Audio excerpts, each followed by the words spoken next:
Hola, esto es Radio Sefarad y estas son las noticias. Las comenta Jorge, ¿qué hay? ¿Qué tal, Alejandro? Vamos con los titulares de hoy. Ataques terroristas en Teherán contra el Parlamento y el mausoleo de Jomeini.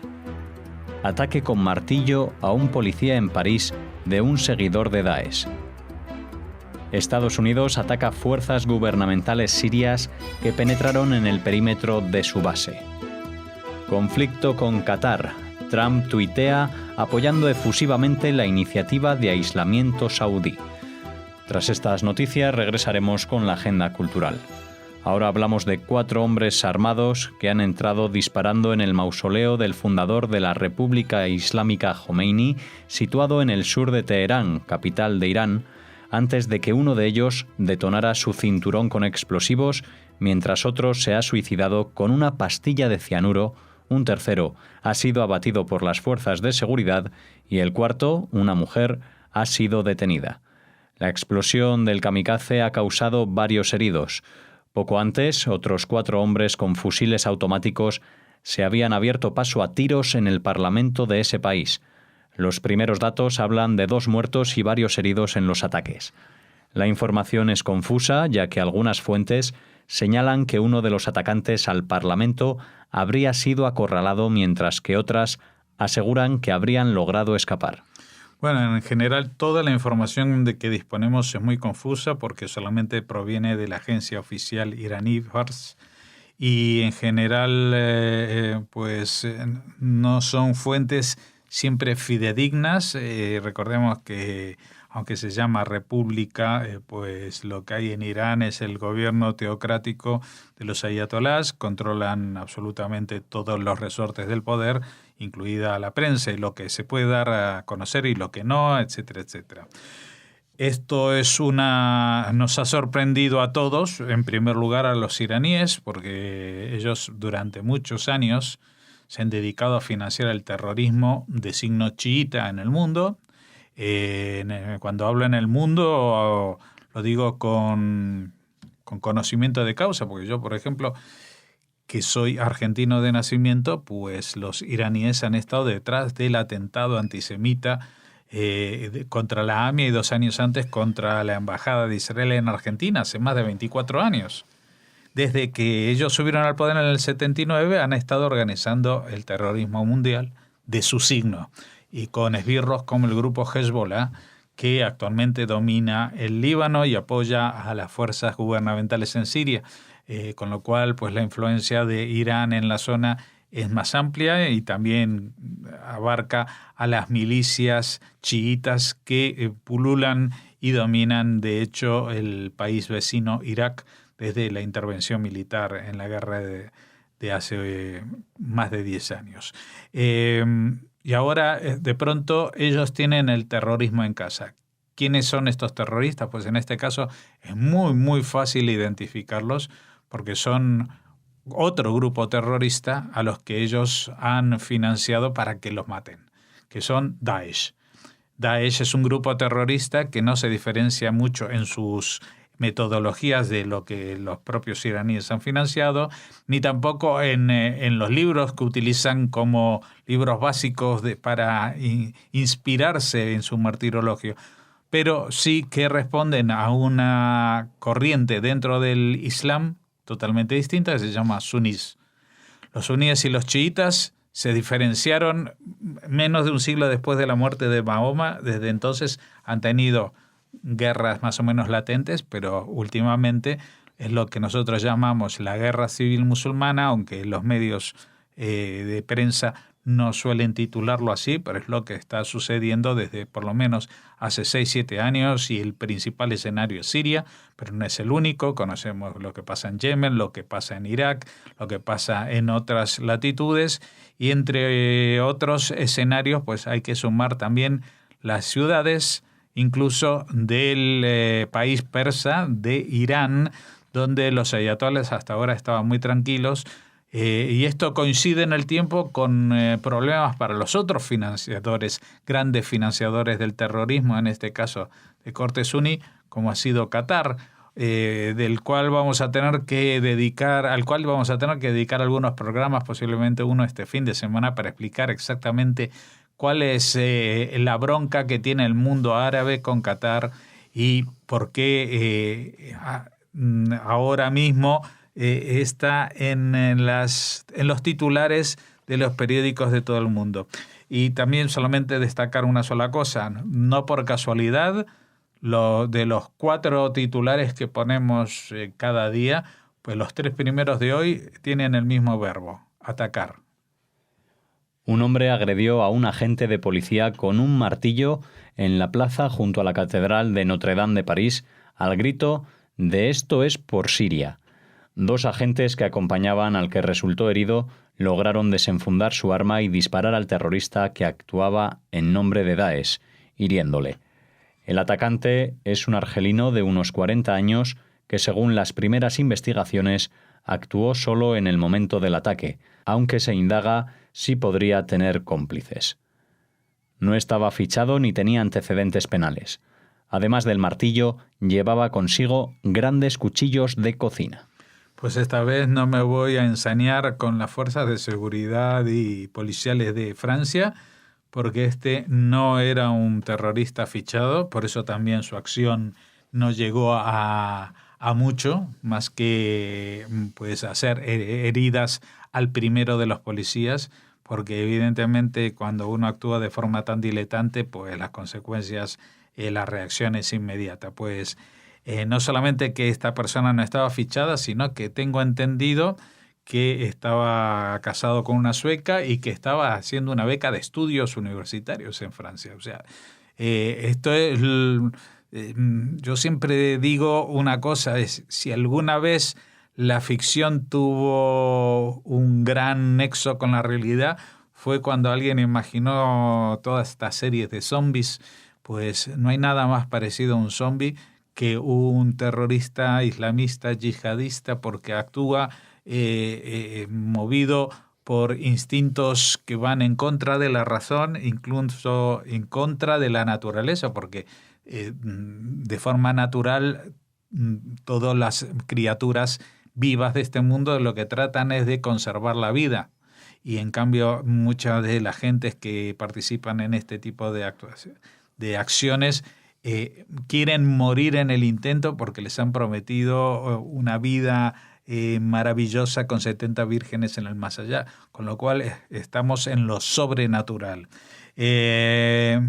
Como digo, esto es un ataque continuo. 3 de los 4 titulares son referidos a ataques terroristas y si todavía hay alguien que tiene alguna duda, pues no sé qué es lo que está esperando para reconocer que esto es la guerra y que hay que tratar las situaciones como se las trata en tiempos de guerra. Ayer hablé sobre lo que habría que hacer, en mi humilde opinión, con los que están sí fichados como yihadistas, retornados y sospechosos, que es en lo que hace muchas veces las fuerzas de seguridad españolas, pero que no es lo que hacen ni los ingleses, ni los franceses, ni los belgas, y así les va.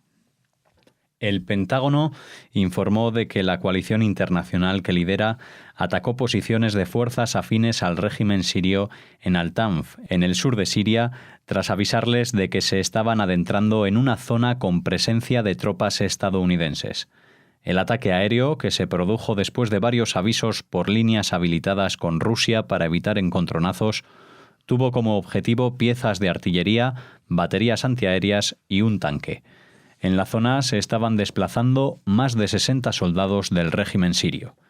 Los estadounidenses declararon que la coalición no busca enfrentarse al régimen sirio o fuerzas aliadas al régimen, pero está listo para defenderse si estas fuerzas pro-régimen se niegan a abandonar las zonas de seguridad. El Pentágono no detalló si el ataque produjo víctimas mortales, pero varios medios han informado de bajas. Bueno, la verdad que en este caso pues el ataque es de un tipo distinto. El Pentágono tiene fuerzas destacadas en Siria.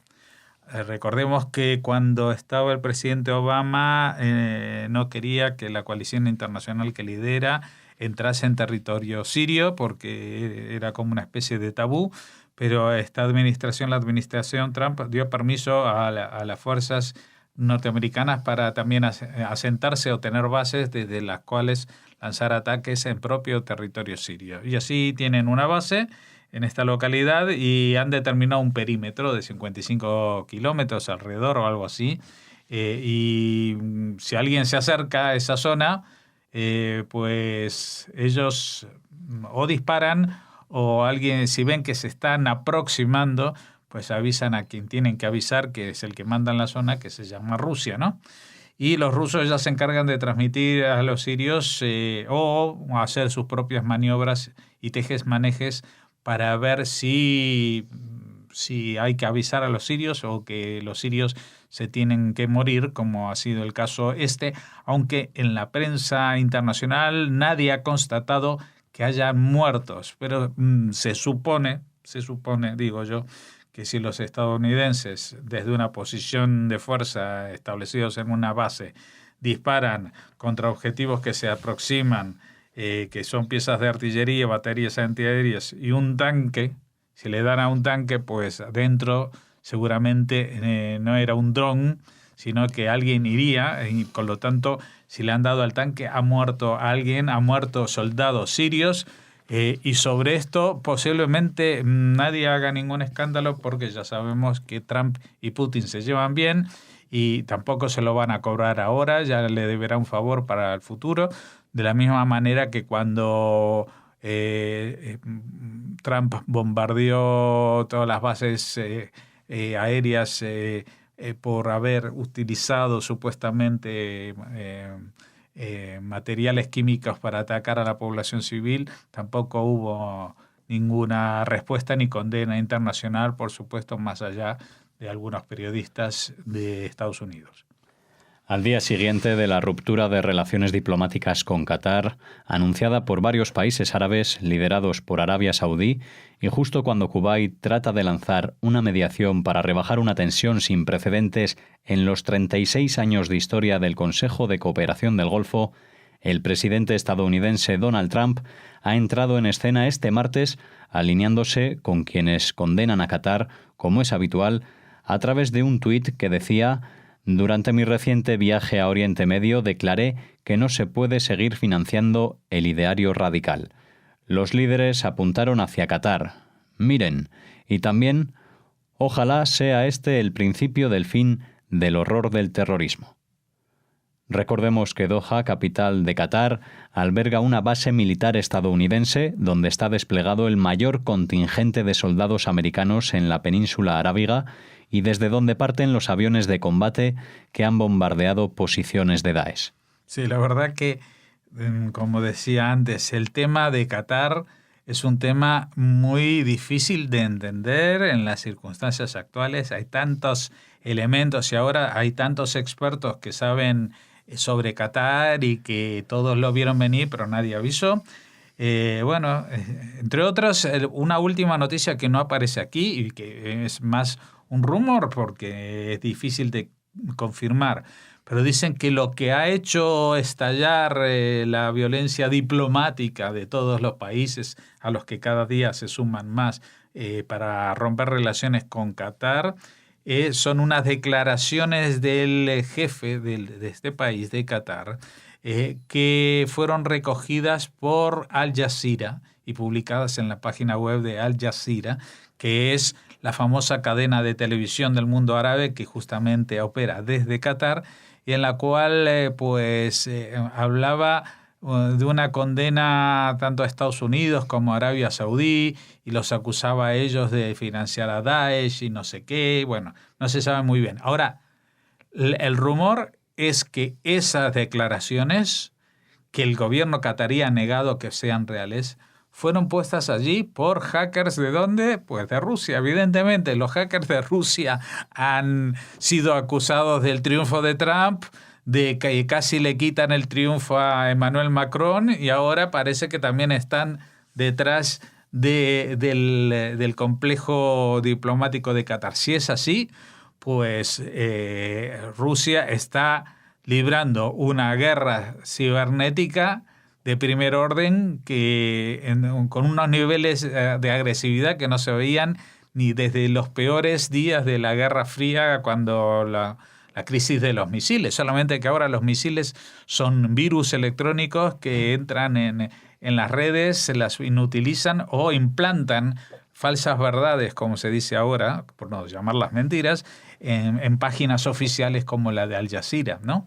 A mí me cuesta creer ese rumor, porque si fuera así, pues todos estos países, Arabia Saudí, Egipto, etcétera, etcétera, tendrían formas de verificar, por lo menos a posteriori, de que eso tiene alguna realidad o no, y sabrían entender de que Qatar igual no tiene nada que ver con esto. Pero al parecer hay algo más detrás de todo esto, o que los rusos han jugado una carta fabulosa, poniendo algo que no, incluso no siendo cierto, es totalmente verdadero. Y valga la confusión también de mis palabras. Pero para sumar a todo esto, pues si éramos poco, parió la abuela, sale Donald Trump a decir muy bien que estén dándole palos a Qatar, y quizás se olvidó, o no le recordaron, o alguien se olvida que justamente la coalición que está bombardeando a Daesh, el gran enemigo del mundo en este momento, las fuerzas americanas que bombardean a Daesh salen de una base que tienen, ¿dónde? Pues en Qatar. Así que el mundo está, no solamente que está muy revuelto, sino que cada día está más raro. Bien, pues aquí terminamos estas noticias. Hacemos ahora una pausa para regresar con la agenda cultural.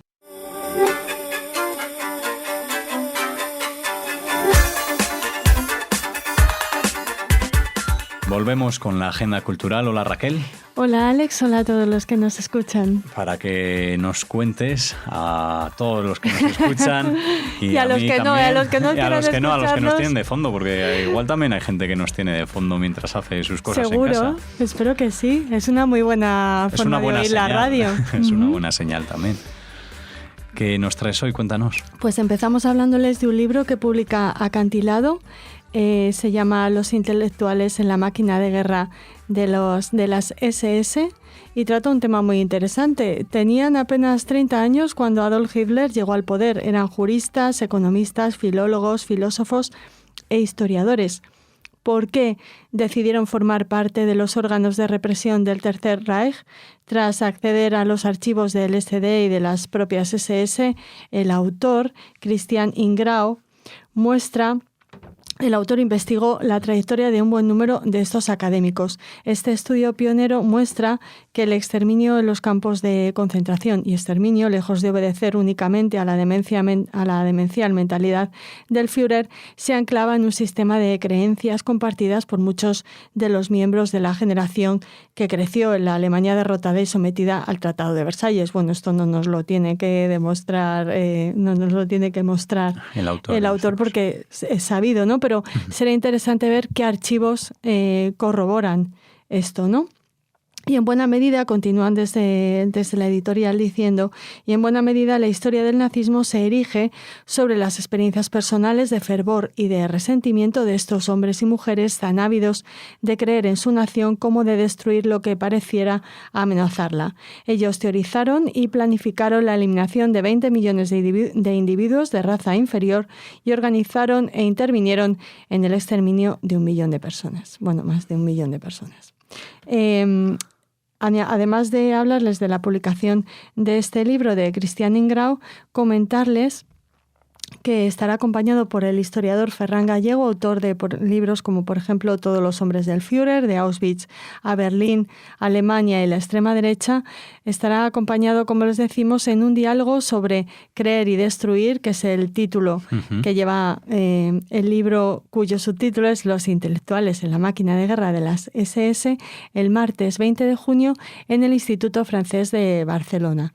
El acto contará con traducción simultánea y la asistencia es libre, así que que si quieren conocer de primera mano cómo se ha gestado este libro, pues tienen la oportunidad de hablar e interrogar al propio autor el próximo 20 de junio. Pues les invitamos a ello porque sin duda es interesante este planteamiento y conocer a quienes fueron esos intelectuales que participaron en todo el tramado de aquella masacre.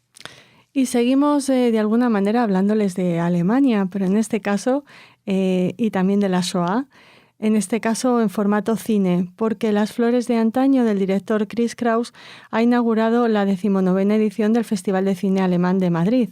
Lo nuevo de esta película es que aborda el Holocausto, aseguran desde la organización del festival, desde una perspectiva actual, desde el hoy.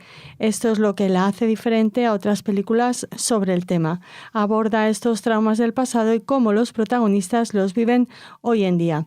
La película cuenta la historia del historiador Totila, al que encargan preparar un congreso sobre el Holocausto, pero que se ve relevado de su función y obligado a trabajar como asistente de Shashi, una famosa actriz judía invitada al mismo, y bueno, ahí surgen el amor y todas las cosas que pasan normalmente en una todo película. Lo que lo rodea. Aunque el tema del Holocausto no es nuevo en el cine alemán, por supuesto, el enfoque de Las flores de antaño es una propuesta diferente a los dramas históricos tradicionales y apela especialmente a audiencias más jóvenes que en el caso particular de Alemania trabajan el tema del Holocausto de una manera muy distinta a como lo hacían las generaciones anteriores. Esto ha comentado la productora, quien también ha añadido que hablar del Holocausto es, además, una forma de hacer revisión histórica. Esta edición del Festival de Cine Alemán se presentará hasta el 11 de junio, la última jornada fílmica de este país, y han elegido precisamente Las flores de antaño para inaugurar esta 19ª muestra. Bueno, pues una opción más para esta muestra y una forma de inaugurarla que veremos si... Habrá que ver la película o la recomendamos a mayores, esperamos que sí. Bueno, y ahora terminamos en una de nuestras galerías de arte preferidas, la Mona Lisa Gallery de Barcelona. Allí expone Gabriel Leitner, del kibutz Gazitz. Nació en Israel, en este kibutz, en 1949. Es un reconocido y respetado científico internacional que paralelamente viene desarrollando una carrera floreciente como fotógrafo. Es miembro de grupos de fotografía en Israel y en Nueva York, y su muestra se titula La cámara como pincel. La Mona Lisa Gallery tiene esta exposición hasta el 15 de junio, así que tenemos todavía algunos días para acercarnos a disfrutarla. Todavía tenemos tiempo para acercarnos a esta exposición, que la verdad es que el título llama la atención, ¿no? La cámara como pincel, me encanta, sí. Una forma de pintar, ¿no?, la realidad a través del objetivo. Muy bien, pues con esa recomendación y esa oferta, digamos, cultural, nos despedimos por hoy. Hasta mañana. Hasta mañana.